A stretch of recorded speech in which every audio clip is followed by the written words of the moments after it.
ಆತ್ಮೀಯ ಸ್ನೇಹಿತರೆ, MNS ಅಕಾಡೆಮಿಗೆ ಸ್ವಾಗತ. ಸ್ನೇಹಿತರೆ, ಮುಂಬರುವ ನೇಮಕಾತಿ ಪರೀಕ್ಷೆಗಳಾದಂಥ FDA ಮತ್ತು SDAಗೆ ಅತ್ಯಂತ ಉಪಯುಕ್ತವಾಗುವ ಭಾರತ ಇತಿಹಾಸದ ಟಾಪ್ 40 ಪ್ರಶ್ನೆಗಳನ್ನು ಈ ಒಂದು ವಿಡಿಯೋದಲ್ಲಿ ಚರ್ಚೆ ಮಾಡೋಣ. ದಯವಿಟ್ಟು ನಮ್ಮ ಈ ವಿಡಿಯೋವನ್ನು ಕೊನೆಯವರೆಗೂ ವೀಕ್ಷಿಸಿ. ಹಾಗೆಯೇ ನಮ್ಮ ಪ್ರಯತ್ನ ಇಷ್ಟವಾದಲ್ಲಿ ನಮ್ಮ MNS ಅಕಾಡೆಮಿ ಚಾನಲ್ನ ಸಬ್ಸ್ಕ್ರೈಬ್ ಮಾಡಿ, ಲೈಕ್ ಮಾಡಿ, ಈ ವಿಡಿಯೋವನ್ನು ನಿಮ್ಮ ಸ್ನೇಹಿತರಿಗೂ ಕೂಡ ಶೇರ್ ಮಾಡಿ. ಮೊದಲ ಪ್ರಶ್ನೆ, ಗುಪ್ತರ ಇತಿಹಾಸ ತಿಳಿಯಲು ಸಹಾಯಕವಾದ ಮೂಲ ಆಧಾರಗಳು ಯಾವುವು? ವಿಶಾಖದತ್ತನ ಮುದ್ರಾ ರಾಕ್ಷಸ, ಕಾಳಿದಾಸನ ಕೃತಿಗಳು ಅಥವಾ ಬರವಣಿಗೆಗಳು, ಅಲಹಾಬಾದ್ನ ಸ್ತಂಭ ಶಾಸನ, ಸಾಂಚಿ ಮತ್ತು ಮಥುರಾದ ಸ್ತಂಭ ಶಾಸನಗಳು ಇವು ಗುಪ್ತರ ಇತಿಹಾಸದ ಮೇಲೆ ಬೆಳಕನ್ನು ಚೆಲ್ಲುವಂತ ಪ್ರಮುಖ ಆಧಾರಗಳಾಗಿದ್ದಾವೆ. ಗುಪ್ತ ವಂಶದ ಸ್ಥಾಪಕ ಯಾರು? ಶ್ರೀಗುಪ್ತ ಸರಿಯಾದಂತಹ ಉತ್ತರ. ಈತನ ಕಾಲಾವಧಿ ಕ್ರಿಸ್ತಶಕ 240ರಿಂದ 300ರವರೆಗೆ. ಇವನು ಗುಪ್ತ ವಂಶದ ಮೊದಲ ಅರಸನು ಹಾಗೂ ಸ್ಥಾಪಕನೂ ಕೂಡ ಆಗಿದ್ದಾನೆ. ಲಿಚ್ಚವಿ ರಾಜಕುಮಾರಿ ಕುಮಾರದೇವಿಯನ್ನು ವಿವಾಹವಾದ ಗುಪ್ತರ ಅರಸ ಯಾರು?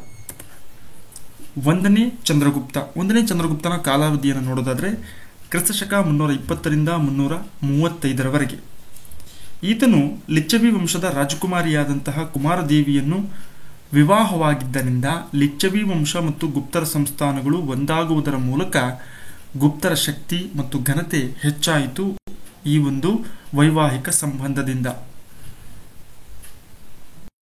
ಚಂದ್ರಗುಪ್ತನು ಶ್ರವಣಬೆಳಗೊಳಕ್ಕೆ ಬಂದು ಸಲ್ಲೇಖನ ವ್ರತ ಕೈಗೊಂಡು ನಿರ್ವಾಣ ಹೊಂದಿದ ಬಗ್ಗೆ ವಿವರಿಸುವಂತಹ ಭದ್ರಬಾಹುವಿನ ಕೃತಿ ಯಾವುದು?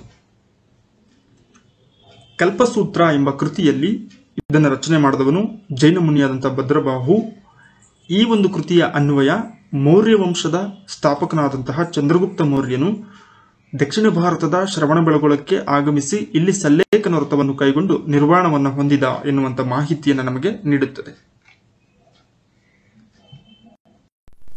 ಗುಪ್ತರ ಕಾಲದ ಅತ್ಯಂತ ಶ್ರೇಷ್ಠ ಮತ್ತು ಸಮರ್ಥ ಅರಸ ಯಾರು? ಸಮುದ್ರಗುಪ್ತ.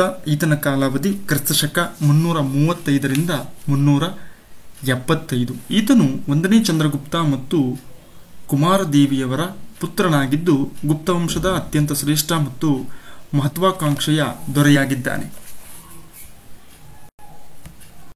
ಸಮುದ್ರಗುಪ್ತನ ಬಗ್ಗೆ ಮಹತ್ವದ ಮಾಹಿತಿ ನೀಡುವ ಸ್ತಂಭ ಶಾಸನ ಯಾವುದು? ಇದು ಬಹುಮುಖ್ಯವಾದಂತಹ ಪ್ರಶ್ನೆ.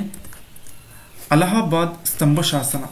ಈ ಅಲಹಾಬಾದ್ ಸ್ತಂಭ ಶಾಸನ ಸಮುದ್ರಗುಪ್ತನ ಬಗ್ಗೆ ಅತ್ಯಂತ ಪ್ರಮುಖವಾದಂತಹ ಮಾಹಿತಿಯನ್ನು ಒದಗಿಸುವ ಏಕಮೇವ ದಾಖಲೆಯಾಗಿದೆ. ಇದು ನಾಗರಿ ಲಿಪಿಯಲ್ಲಿದ್ದು ಸಂಸ್ಕೃತ ಭಾಷೆಯಲ್ಲಿ ಬರೆಯಲಾಗಿದೆ. 33 ಸಾಲುಗಳನ್ನು ಒಳಗೊಂಡಿರುವಂತಹ ಸುದೀರ್ಘ ವಾಕ್ಯವುಳ್ಳ ಶಾಸನವಾಗಿದೆ.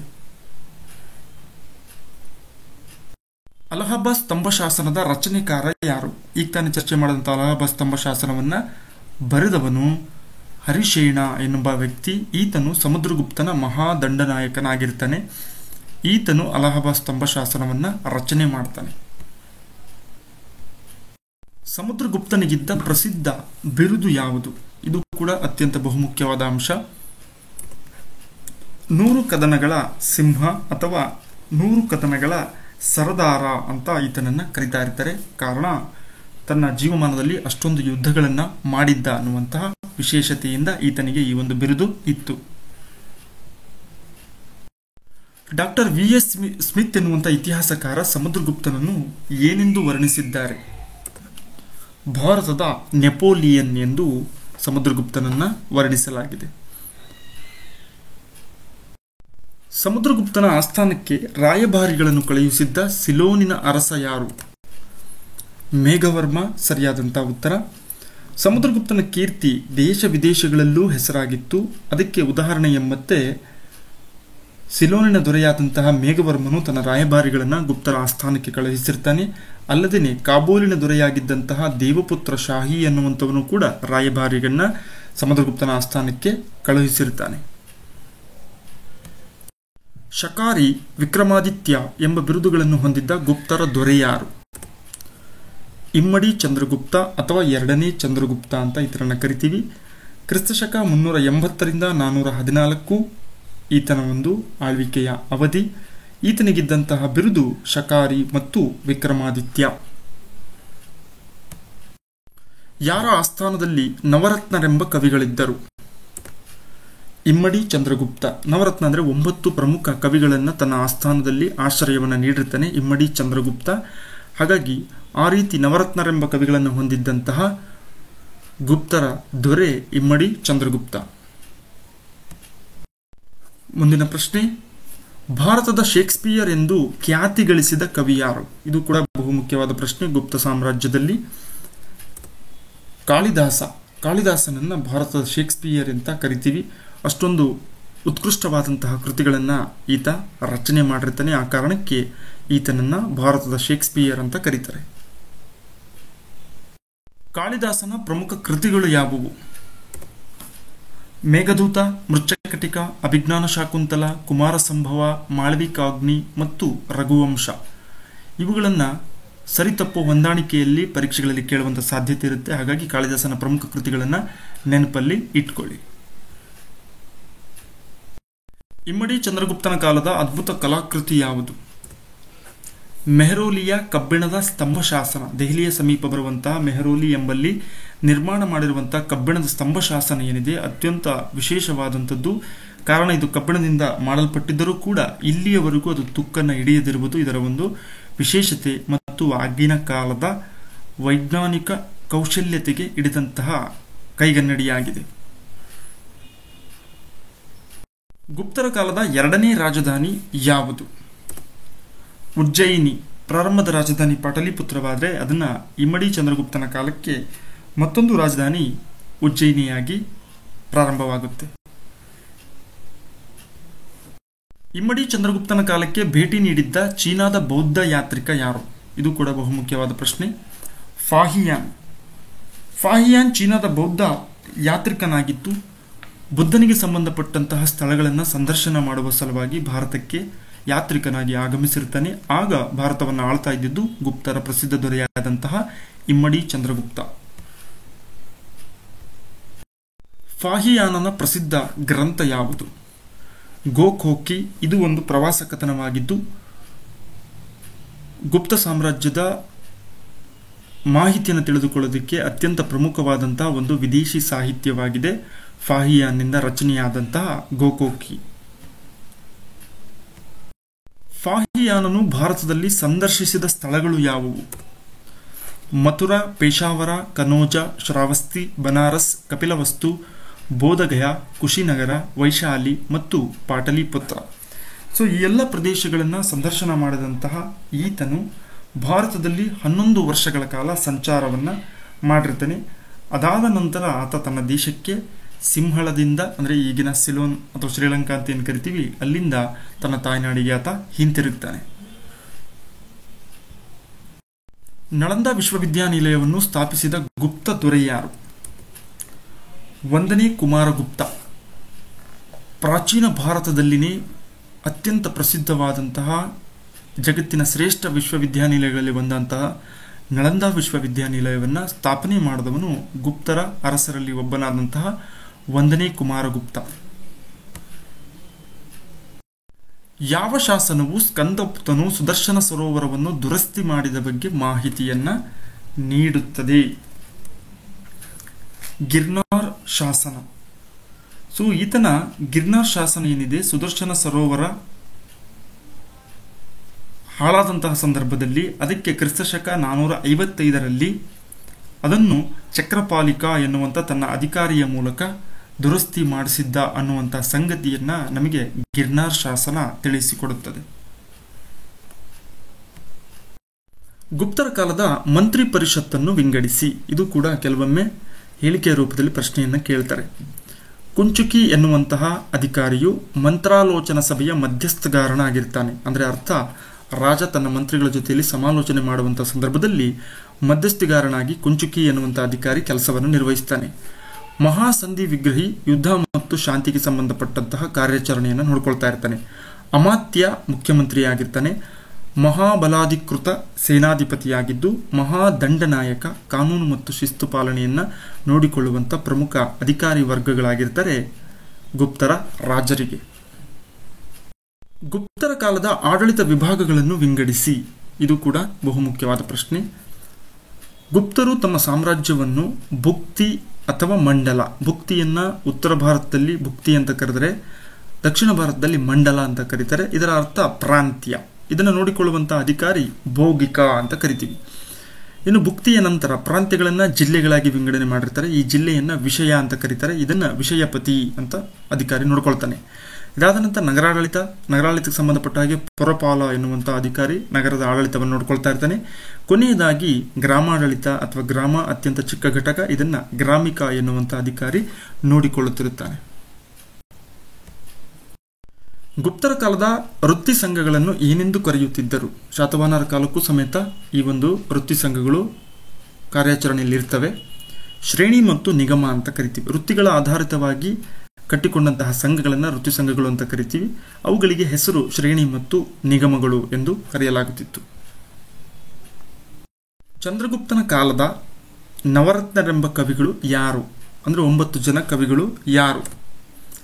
ಕಾಳಿದಾಸ, ವರರುಚಿ, ವೇತಾಲಭಟ್ಟಿ, ವರಹಾಮಿಹಿರ, ಶಂಕು, ಧನ್ವಂತ್ರಿ, ಬ್ರಹ್ಮಗುಪ್ತ, ಕ್ಷಪಣಕ ಮತ್ತು ಅಮರಸಿಂಹ ಇವರು ಇಮ್ಮಡಿ ಚಂದ್ರಗುಪ್ತನ ಕಾಲದಲ್ಲಿದ್ದಂತಹ 9 ಜನ ಕವಿಗಳು. ಇವರನ್ನ ನವರತ್ನರು ಅಂತ ಕರೆಯುತ್ತಿದ್ದರು. ಪ್ರಪಂಚದ 150ಕ್ಕೂ ಹೆಚ್ಚು ಭಾಷೆಗಳಿಗೆ ಅನುವಾದವಾದ ವಿಷ್ಣು ಶರ್ಮನ ಕೃತಿ ಯಾವುದು? ಸರಿಯಾದ ಉತ್ತರ ಪಂಚತಂತ್ರ. ಮೌಲ್ಯಗಳನ್ನ ತಿಳಿಸುವಂತಹ ಶ್ರೇಷ್ಠ ಕೃತಿಯಲ್ಲಿ ಪಂಚತಂತ್ರವೂ ಕೂಡ ಒಂದು. ಇದು ಅತ್ಯುತ್ತಮ ಕೃತಿಗಳಲ್ಲಿ ಒಂದಾಗಿದ್ದು 150ಕ್ಕೂ ಪ್ರಪಂಚದ ಹೆಚ್ಚು ಭಾಷೆಗಳಿಗೆ ಅನುವಾದವಾಗಿದೆ. ಬೈಬಲ್ನ ನಂತರ ಅತಿ ಹೆಚ್ಚು ಭಾಷೆಗಳಿಗೆ ಭಾಷಾಂತರವಾದಂತಹ ಏಕೈಕ ಕೃತಿ ಪಂಚತಂತ್ರ. ಇದರ ರಚನೆಕಾರ ವಿಷ್ಣು ಶರ್ಮ. ಅಮರಸಿಂಹನ ಪ್ರಸಿದ್ಧ ಗ್ರಂಥ ಯಾವುದು? ಅಮರಕೋಶ. ಇದರ ವಿಶೇಷತೆ ಇದು ಶಬ್ದಕೋಶವಾಗಿದ್ದು ಅತ್ಯಂತ ಶ್ರೇಷ್ಠ ಕೃತಿಗಳಲ್ಲಿ ಒಂದಾಗಿದೆ. ವೀಣೆಯು ನುಡಿಸುವ ಚಿತ್ರವುಳ್ಳ ಚಿನ್ನದ ನಾಣ್ಯಗಳನ್ನು ಟಂಕಿಸಿದವನು ಯಾರು? ಸಮುದ್ರಗುಪ್ತ. ಸೊ ಈತನ ಕಾಲಾವಧಿಯಲ್ಲಿ ಚಿನ್ನದ ನಾಣ್ಯಗಳನ್ನು ವಿಶೇಷವಾಗಿ ಚಲಾವಣೆಗೆ ತರಲಾಗುತ್ತೆ. ಅದರ ಮೇಲೆ ಈತನು ವೀಣೆಯನ್ನು ನುಡಿಸುವಂತಹ ಚಿತ್ರವನ್ನ ಹೊಂದಿರುವಂತಹ ನಾಣ್ಯಗಳಿರ್ತವೆ. ಇದರಿಂದ ತಿಳಿದು ಬರುವಂಥದ್ದು ಸಮುದ್ರಗುಪ್ತನು ಸಂಗೀತ ಪ್ರಿಯನಾಗಿದ್ದನು ಎನ್ನುವಂಥ ಮಾಹಿತಿ ನಮಗೆ ಈ ಒಂದು ನಾಣ್ಯಗಳಿಂದ ತಿಳಿದು ಬರುತ್ತದೆ. ಹಿಂದೂ ದೇವಾಲಯಗಳ ರಚನೆ ಗುಪ್ತರ ಕಾಲದಲ್ಲಿ ಆರಂಭವಾಯಿತು ಎಂಬುದು ಯಾವ ಇತಿಹಾಸಕಾರರ ಅಭಿಪ್ರಾಯವಾಗಿದೆ? ವಿ.ಎ. ಸ್ಮಿತ್. ಸೊ ಹಿಂದೂಗಳು ದೇವಾಲಯಗಳನ್ನು ರಚನೆ ಮಾಡುವಂತಹ ಪ್ರಕ್ರಿಯೆ ಏನಿದೆ ಅದು ಗುಪ್ತರ ಕಾಲದಲ್ಲಿ ಆರಂಭವಾಯಿತು ಎನ್ನುವಂಥದ್ದು ಖ್ಯಾತ ಇತಿಹಾಸಕಾರ ವಿ.ಎ. ಸ್ಮಿತ್ ರವರ ಅಭಿಪ್ರಾಯವಾಗಿದೆ. ಕೊನೆಯ ಪ್ರಶ್ನೆ, ಗುಪ್ತರ ಕಾಲದ ಕವಿಗಳು ಮತ್ತು ಕೃತಿಗಳನ್ನು ನೋಡೋಣ. ವಿಶಾಖದತ್ತ ಮುದ್ರಾ ರಾಕ್ಷಸ, ಶೂದ್ರಕ ಮೃಚ್ಛಕಟಿಕ, ಭಾರವಿ ಕಿರಾತಾರ್ಜುನೀಯ, ದಂಡಿ ಕಾವ್ಯಾದರ್ಶ, ಗುಣಾಢ್ಯ ಬೃಹತ್ಕಥ, ವಾತ್ಸಾಯನ ಕಾಮಸೂತ್ರ, ಪಾಣಿನಿ ಅಷ್ಟಾಧ್ಯಾಯ, ಚರಕ ಚರಕ ಸಂಹಿತೆ ಇವರು ಗುಪ್ತರ ಕಾಲದಲ್ಲಿ ಇದ್ದಂತಹ ಪ್ರಮುಖ ಕವಿಗಳು ಮತ್ತು ಅವರ ಖ್ಯಾತ ಕೃತಿಗಳಾಗಿದ್ದಾವೆ. ಹೊಂದಿಸಿ ಬರೆಯಿರಿ. ವ್ಯಕ್ತಿಗಳು ಮತ್ತು ಅವರ ಕೃತಿಗಳನ್ನು ನೀಡಿದ್ದಾರೆ. ಜವಾಹರ್ಲಾಲ್ ನೆಹರು, ಮೋಹನ್ ದಾಸ್ ಕರಮಚಂದ ಗಾಂಧಿ, ಡಾಕ್ಟರ್ ಬಿ.ಆರ್. ಅಂಬೇಡ್ಕರ್, ಇ.ಎಂ.ಎಸ್. ನಂಬೂದ್ರಿ ಪಾಡ್ ಎನ್ನುವಂತಹ ವ್ಯಕ್ತಿಗಳನ್ನು ನೀಡಿ ಅವರ ಕೃತಿಗಳನ್ನು ಜೋಡಿಸಲು ಹೇಳಿದ್ದಾರೆ. ಬಿ ಆಯ್ಕೆಯಲ್ಲಿ the Mahatma and the ism, Hind Swaraj, discovery of India ಮತ್ತು ಅನಿಹಲೇಷನ್ ಆ ಕ್ಯಾಸ್ಟ್ ಅನ್ನುವಂತಹ ಕೃತಿಗಳನ್ನು ನೀಡಿದ್ದಾರೆ. ಸರಿಯಾದಂತಹ ಜೋಡಣೆಯನ್ನು ನೋಡೋದಾದ್ರೆ Jawaharlal Nehru Discovery of India ಗ್ರಂಥವನ್ನು ರಚನೆ ಮಾಡ್ತಾರೆ. ಮೋಹನ್ ದಾಸ್ ಕರಮಚಂದ ಗಾಂಧಿ ಅಂದ್ರೆ ಮಹಾತ್ಮ ಗಾಂಧೀಜಿ ಹಿಂದ್ ಸ್ವರಾಜ್ ಎನ್ನುವಂತಹ ಕೃತಿಯನ್ನು ರಚನೆ ಮಾಡ್ತಾರೆ. Doctor B R. Ambedkar annihilation a caste ಅನ್ನುವಂತಹ ಕೃತಿಯನ್ನು ರಚಿಸಿರ್ತಾರೆ. ಇ.ಎಂ.ಎಸ್. ನಂಬೂದ್ರಿ ಪಾಡ್ ಎನ್ನುವಂತಹ ವ್ಯಕ್ತಿ the Mahatma and the ism ಎಂಬುವಂತಹ ಕೃತಿಯನ್ನ ರಚಿಸಿರುತ್ತಾರೆ. 5ನೆಯ ಪ್ರಶ್ನೆ, ರೈತವಾರಿ ಪದ್ಧತಿಯನ್ನು ಜಾರಿಗೆ ತಂದವನು ಯಾರು? ಥಾಮಸ್ ಮನ್ರೋ ಮತ್ತು ಕ್ಯಾಪ್ಟನ್ ರೀಡ್ ಎನ್ನುವಂತಹ ಬ್ರಿಟಿಷ್ ಅಧಿಕಾರಿಗಳು ರೈತವಾರಿ ಪದ್ಧತಿಯನ್ನ ಜಾರಿಗೆ ತರ್ತಾರೆ. ಇದು ಜಾರಿಗೆ ಬಂದಂತಹ ವರ್ಷ 1820. ಇದನ್ನ ಬ್ರಿಟಿಷರು ರೈತವಾರಿ ಪದ್ಧತಿಯನ್ನ ಜಾರಿಗೆ ತಂದಂತಹ ಪ್ರಾಂತ್ಯ ಮದ್ರಾಸ್ ಪ್ರಾಂತ್ಯದಲ್ಲಿ ಈ ಒಂದು ಭೂಕಂದಾಯ ಪದ್ಧತಿಯನ್ನ ಜಾರಿಗೆ ತರ್ತಾರೆ. ಏನಿದರ ವಿಶೇಷತೆ? ರೈತಾವಾರಿ ಪದ್ಧತಿ ಅಂದ್ರೆ ಏನು ಅಂತ ಹೇಳಿದ್ರೆ, ರೈತನನ್ನು ಭೂಮಾಲೀಕ ಎಂದು ಮಾನ್ಯ ಮಾಡಿ ಆತನಿಂದಲೇ ನೇರವಾಗಿ ಬ್ರಿಟಿಷ್ ಸರ್ಕಾರ ಕಂದಾಯವನ್ನ ಸಂಗ್ರಹಿಸೋದಕ್ಕೆ ಆರಂಭಿಸಿತು. ಈ ಒಂದು ರೀತಿಯ ಭೂಕಂದಾಯ ಪದ್ಧತಿಯನ್ನ ರೈತಾವಾರಿ ಪದ್ಧತಿ ಎಂದು ಕರೆಯುತ್ತಾರೆ. ಅಂದ್ರೆ ಇಲ್ಲಿ ಜಮೀನ್ದಾರರ ಮಧ್ಯವರ್ತಿಗಳಿಲ್ಲ, ನೇರವಾಗಿ ರೈತರನ್ನೇ ಭೂಮಾಲೀಕರು ಅಂತ ಘೋಷಣೆ ಮಾಡಿಬಿಟ್ಟು ಅವರಿಂದಲೇ ನೇರವಾಗಿ ಕಂದಾಯವನ್ನ ಸರ್ಕಾರ ವಸೂಲು ಮಾಡ್ತಾ ಇತ್ತು. ಆದರೆ ಇದು ಕೂಡ ರೈತರಿಗೆ ಉಪಯೋಗಕಾರಿ ಆಗಿರುವಂತಹ ಕಂದಾಯ ವ್ಯವಸ್ಥೆ ಆಗಿರಲಿಲ್ಲ. ಕಾರಣ ಇಲ್ಲಿಯೂ ಕೂಡ ರೈತ ಬೆಳೆ ವಿಫಲವಾದಾಗ, ಅತಿವೃಷ್ಟಿ ಅನಾವೃಷ್ಟಿ ಅಂತ ಸಂದರ್ಭದಲ್ಲೂ ಸಮೇತ ಹೆಚ್ಚಿನ ತೆರಿಗೆಯನ್ನ ಬ್ರಿಟಿಷ್ ಸರ್ಕಾರಕ್ಕೆ ನೀಡಬೇಕಿತ್ತು. ಈ ರೈತಾವಾರಿ ಪದ್ಧತಿಯನ್ನ ಜಾರಿಗೆ ತಂದವನು ಥಾಮಸ್ ಮನ್ರೋ ಮತ್ತು ಕ್ಯಾಪ್ಟನ್ ರೀಡ್ ಎಂಬಂತಹ ಬ್ರಿಟಿಷ್ ಅಧಿಕಾರಿಗಳು. ಈ ಕೆಳಗಿನ ಯಾವ ಕಾಯ್ದೆಯನ್ನು ನೆಹರೂರವರು ದಾಸ್ಯತ್ವದ ಹೊಸ ಸನ್ನದು ಎಂದು ಕರೆದರು? ಆಯ್ಕೆ 1 ಭಾರತದ 1919ರ ಕಾಯ್ದೆ, ಭಾರತ ಸರ್ಕಾರದ ಕಾಯ್ದೆ 1935, ಪಿಟ್ಸ್ ಇಂಡಿಯಾ ಕಾಯ್ದೆ 1784, ರೆಗ್ಯುಲೇಟಿಂಗ್ ಕಾಯ್ದೆ 1773. ಸರಿಯಾದಂತಹ ಉತ್ತರ ಭಾರತ ಸರ್ಕಾರದ 1935ರ ಕಾಯ್ದೆ. ಇದು ಬ್ರಿಟಿಷ್ ಸರ್ಕಾರವು ಜಾರಿಗೆ ತರುತ್ತೆ. 1919ರಲ್ಲಿ ಇದ್ದಂತಹ ಜಾರಿಗೆ ತಂದಿದ್ದ ಪ್ರಾಂತ್ಯಗಳಲ್ಲಿನ ದ್ವಿಪ್ರಭುತ್ವವನ್ನು ರದ್ದು ಮಾಡಿ ಪ್ರಾಂತ್ಯಗಳಲ್ಲಿ ಜವಾಬ್ದಾರಿ ಸರ್ಕಾರವನ್ನು ರಚಿಸಿದ್ದಲ್ಲದೆ ಅವುಗಳಿಗೆ ಅಧಿಕಾರದ ಸ್ವಾಯತ್ತತೆಯನ್ನು ಸಮೇತ ಈ ಒಂದು ಕಾಯ್ದೆ ಮಾಡಿಕೊಡುತ್ತೆ. ಆದರೆ ಇದನ್ನ ಭಾರತದ ಮೊದಲ ಪ್ರಧಾನಿಯಾದಂತಹ ಪಂಡಿತ್ ಜವಾಹರ್ಲಾಲ್ ನೆಹರೂರವರು ದಾಸ್ಯತ್ವದ ಹೊಸ ಸನ್ನದು ಎಂದು ಕರೆದರು. ದಕ್ಷಿಣ ಭಾರತದೊಂದಿಗೆ ರೋಮನ್ನರು ವ್ಯಾಪಾರ ನಡೆಸಿದ್ದರು ಎಂಬುದಕ್ಕೆ ಸಾಕ್ಷ್ಯಾಧಾರಗಳು ಎಲ್ಲಿ ಸಿಗುತ್ತವೆ? ಮೇಲಿನ ಎಲ್ಲವೂ ಅಂದ್ರೆ ಗ್ರೀಕ್ ರೋಮನ್ ಕ್ಲಾಸಿಕಲ್ ಅಕೌಂಟ್ಸ್ನಲ್ಲೂ ಸಿಗುತ್ತೆ, ಅರಿಕಮೇಡು ಅಥವಾ ಅಂಥದ್ದೇ ಸ್ಥಳಗಳ ಪುರಾತತ್ವ ಸಾಕ್ಷ್ಯಗಳಲ್ಲಿ, ತಮಿಳು ಸಂಗಮ್ ಸಾಹಿತ್ಯದಲ್ಲಿ, ದಕ್ಷಿಣ ಭಾರತದಲ್ಲಿ ದೊರೆತಂತಹ ರೋಮನ್ ನಾಣ್ಯಗಳ ಮೂಲಕ ನಮಗೆ ದಕ್ಷಿಣ ಭಾರತದೊಂದಿಗೆ ರೋಮನ್ನರು ವ್ಯಾಪಾರವನ್ನು ನಡೆಸಿದ್ದರು ಎಂಬುದಕ್ಕೆ ಸಾಕ್ಷ್ಯಾಧಾರಗಳು ದೊರೆಯುತ್ತವೆ. ಗಾಂಧಿ ಅಂಡ್ ಅನಾರ್ಚಿ ಎಂಬ ಕೃತಿಯನ್ನು ರಚಿಸಿದವರು ಯಾರು? ಸರ್ ಸಿ ಶಂಕರ್ ನಾಯರ್ ಅಥವಾ ಚೆಟ್ಟೂರು ಶಂಕರನ್ ನಾಯರ್ ಎನ್ನುವಂಥವರು ಗಾಂಧಿ ಅಂಡ್ ಅನಾರ್ಚಿ ಎಂಬ ಕೃತಿಯನ್ನು ರಚನೆ ಮಾಡ್ತಾರೆ. ಇವರು 1897ರಲ್ಲಿ ಇಂಡಿಯನ್ ನ್ಯಾಷನಲ್ ಕಾಂಗ್ರೆಸ್ ಅಧಿವೇಶನದ ಅಧ್ಯಕ್ಷರು ಕೂಡ ಆಗಿರ್ತಾರೆ. ಸರಿಹೊಂದಿಸಿರಿ ಸ್ಥಳಗಳನ್ನು ಮತ್ತು ರಾಜ್ಯಗಳನ್ನು ಕೊಟ್ಟಿದ್ದಾರೆ. ಇವುಗಳ ಸರಿ ಹೊಂದಾಣಿಕೆಯನ್ನ ನೋಡೋದಾದ್ರೆ 1ನೇದಕ್ಕೆ ಕೊಂಡುಂಗಲ್ಲೂರು ಎ ಕೇರಳದಲ್ಲಿನೇ ಇದೆ, ನಾಗಪಟ್ಟಣಂ ತಮಿಳುನಾಡಿನಲ್ಲಿ ಇದೆ, ನಾಗಾರ್ಜುನಕೊಂಡ ಆಂಧ್ರ ಪ್ರದೇಶ, ಸೋಮನಾಥಪುರ ಕರ್ನಾಟಕ. ಸೊ ನೀಡಿರುವಂತಹ ಸರಿ ಹೊಂದಾಣಿಕೆ ಏನಿದೆ ಅವೆಲ್ಲವೂ ಕೂಡ ಸರಿಯಾಗಿ ಹೊಂದಾಣಿಕೆಯನ್ನೇ ಮಾಡಿದ್ದಾರೆ. ಕಲ್ಹಣನು ರಚಿಸಿದ ರಾಜತರಂಗಿಣಿಯು ಯಾವುದಕ್ಕೆ ಸಂಬಂಧಿಸಿದೆ? ಇದು ಕಾಶ್ಮೀರದ ಇತಿಹಾಸವನ್ನ ತಿಳಿಸುತ್ತದೆ. ಕಾಶ್ಮೀರದ ಖ್ಯಾತ ಕವಿಯಾದಂತಹ ಕಲ್ಹಣನು ತನ್ನ ಪ್ರಸಿದ್ಧ ಕೃತಿಯಾದಂತಹ ರಾಜತರಂಗಿಣಿ ಅಂದರೆ ರಿವರ್ ಆಫ್ ಕಿಂಗ್ಸ್ ಅಂತ ಕರಿತೀವಿ. ಸೊ ರಾಜರಿಗೆ ಸಂಬಂಧಪಟ್ಟಂತಹ ನದಿ ಅಂತ. ಸೊ ಆ ಒಂದು ಕಾಶ್ಮೀರದ ಇತಿಹಾಸದ ಪರಂಪರೆಯನ್ನ ಈ ಒಂದು ಕೃತಿಯಲ್ಲಿ ಹಿಡಿದಿಡ್ತಾನೆ. 1911ರಲ್ಲಿ ಭಾರತದಲ್ಲಿ ಜರುಗಿದ ಪ್ರಮುಖ ಘಟನೆ ಇದು. ಬಂಗಾಳದ ವಿಭಜನೆ, ಅಸಹಕಾರ ಚಳವಳಿ ಆರಂಭ, ಭಾರತದ ರಾಜಧಾನಿಯನ್ನು ಕಲ್ಕತ್ತಾದಿಂದ ದೆಹಲಿಗೆ ವರ್ಗಾಯಿಸಿತ್ತು, ಗಾಂಧೀಜಿ ಕಾಂಗ್ರೆಸ್ ಅಧಿವೇಶನದ ಅಧ್ಯಕ್ಷತೆಯನ್ನು ವಹಿಸಿತ್ತು. ಸೊ ನಡೆದಂತಹ ಘಟನೆ 1911ರಲ್ಲಿ ಭಾರತದ ರಾಜಧಾನಿಯನ್ನು ಕಲ್ಕತ್ತಾದಿಂದ ದೆಹಲಿಗೆ ವರ್ಗಾವಣೆಯನ್ನ ಮಾಡ್ತಾರೆ. ಆಗ ಗವರ್ನರ್ ಜನರಲ್ ಆಫ್ ಬ್ರಿಟಿಷ್ ಆಗಿದ್ದಂಥವನು ಲಾರ್ಡ್ ಹಾರ್ಡಿಂಜ್. ಆರುಂಕುಶವಿಟ್ಟೊಡೆಂ ನೆನವುದೆನ್ನ ಮನಂ ಬನವಾಸಿ ದೇಶಮಂ ಎಂಬುದು ಯಾರ ಪ್ರಸಿದ್ಧ ವಾಕ್ಯವಾಗಿದೆ? ಆದಿಕವಿ ಪಂಪನಿಂದ ಉದ್ಗಾರಿತವಾದಂತಹ ಈ ಒಂದು ವಾಕ್ಯವು ಅತ್ಯಂತ ಪ್ರಸಿದ್ಧವಾದುದು. ಬನವಾಸಿಯ ಬಗ್ಗೆ ಆತ ಹಾಡಿ ಹೊಗಳುವಂತಹ ಕಥಾವಸ್ತುವನ್ನ ಈ ಒಂದು ವಾಕ್ಯದಲ್ಲಿ ನಾವು ಕಾಣಬಹುದು. ಕೈಗಾರಿಕೆ ಇಲ್ಲವೇ ನಾಶ ಎಂಬ ಹೇಳಿಕೆ ಯಾರಿಗೆ ಸಂಬಂಧಿಸಿದೆ?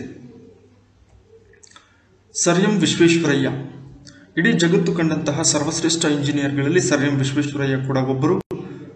1955ರಲ್ಲಿ ಇವರಿಗೆ ಭಾರತ ರತ್ನ ಪ್ರಶಸ್ತಿ ಕೂಡ ಸಿಗುತ್ತೆ. ಸೊ ಇವರ ಒಂದು ಬೇಸಿಕ್ ಸಿದ್ಧಾಂತ ಕೈಗಾರಿಕೆ ಇಲ್ಲವೇ ನಾಶ, A planned economy for India ಎನ್ನುವಂಥ ಗ್ರಂಥವನ್ನು ಕೂಡ ಸರ್ ಎಂ ವಿಶ್ವೇಶ್ವರಯ್ಯ ರಚನೆ ಮಾಡಿದ್ದಾರೆ.